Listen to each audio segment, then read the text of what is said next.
বন্ধুরা, একঘেয়েমি রেসিপি খেতে তো আর কারোরই ভালো লাগে না। কিন্তু আম দিয়ে পাউরুটির এই রেসিপিটা একবার বানিয়ে দেখবেন।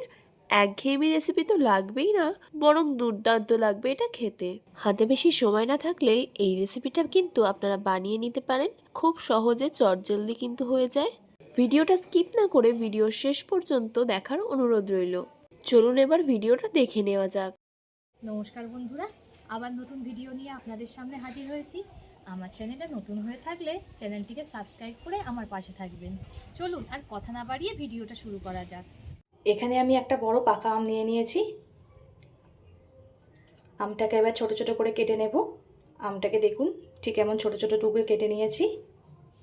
এখানে আমি 5 পিস পাউরুটি নিয়ে নিয়েছি। এখানে দেখুন একটা ব্লেন্ডার নিয়েছি। পাউরুটিগুলোকে ব্লেন্ডারের মধ্যে দিয়ে দেবো ছিঁড়ে ছিঁড়ে।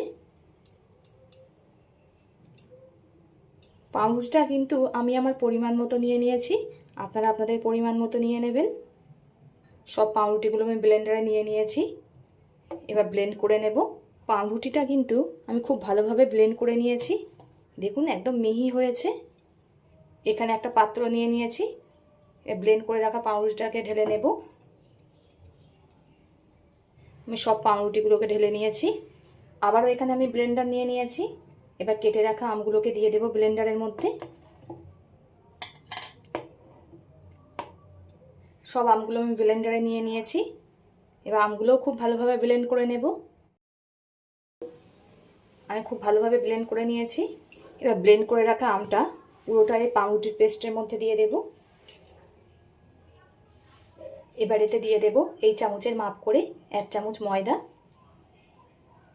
ওই চামচেরই মাপ করে হাফ চামচ দিয়ে দেব সুজি।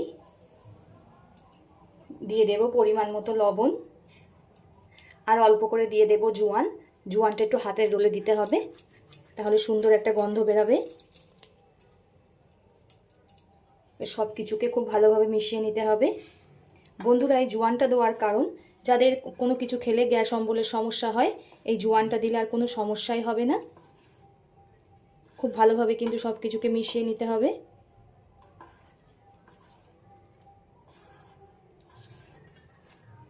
এবার যে চামচের মাপ করে ময়দা সুজি নিয়েছিলাম, সেই চামচের মাপ করে 1 চামচ দিয়ে দিলাম চিনি।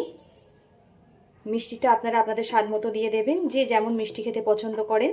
এখানে আমের মিষ্টি একটু বেশিই ছিল বলে অল্পই চিনি দিলাম।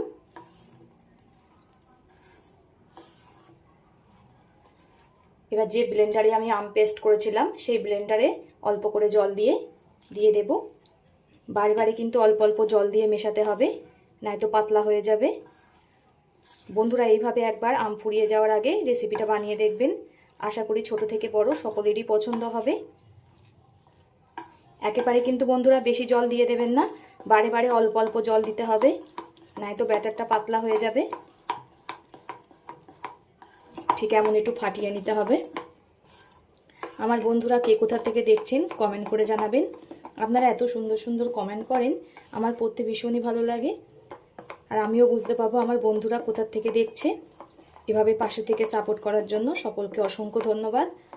আপনারা বন্ধুরা পাশে না থাকলে আমি কিন্তু কখনোই এগিয়ে যেতে পারবো না। এটা চটজলদি বাচ্চাদের স্কুল কলেজে টিফিনেও দিতে পারেন, বা অফিসের টিফিনেও দিতে পারেন, বা ব্রেকফাস্টেও তো বানিয়ে নিতেই পারেন। দেখুন ব্যাটারটা আমি কিন্তু খুব ঘনও করিনি, খুব পাতলাও করিনি।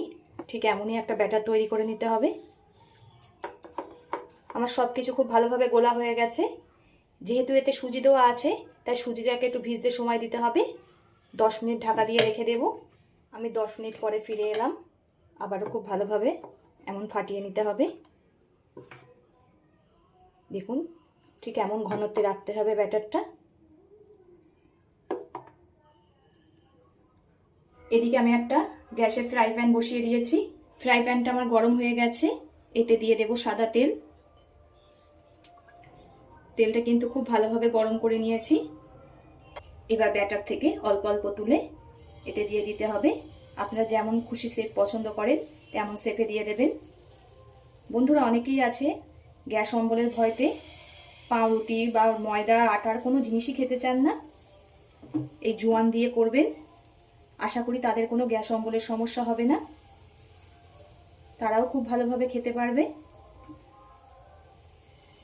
এভাবে ছোট ছোট শেপে আমি দিয়ে দিচ্ছি।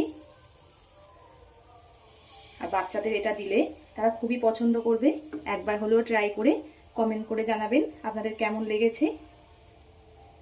এবার গ্যাসের আঁচটা লো টু মিডিয়ামে রেখে ঢাকা দিয়ে এটা হতে দেব। আমি 1 মিনিট মতো ঢাকা দিয়ে রেখে দিয়েছিলাম। দেখুন ওপর সাইডটা এমন শুকিয়ে গিয়েছে, তখন বুঝতে হবে হয়ে গেছে। এবার উল্টিয়ে দেব। খুব কম তেলেই হয়ে যায় আর খেতে তো দারুণ লাগে। সবগুলোকেই উল্টিয়ে দেব। আমি কিন্তু সবগুলোকে উল্টিয়ে দিয়েছি। আবারও ঢাকা দিয়ে হতে দেব। 2 সাইডই আমার খুব ভালোভাবে ভাজা হয়ে গেছে। বন্ধুরা, যেহেতু আম দেওয়া, খুব সুন্দর একটা গন্ধ বেরাচ্ছে। আপনারা একবার হলেও ট্রাই করে কমেন্ট করে জানাবেন আপনাদের কেমন লেগেছে। এবার এগুলোকে তুলে নেব। এবার একই রকম ভাবে বাকিগুলোকেও ভেজে নেব।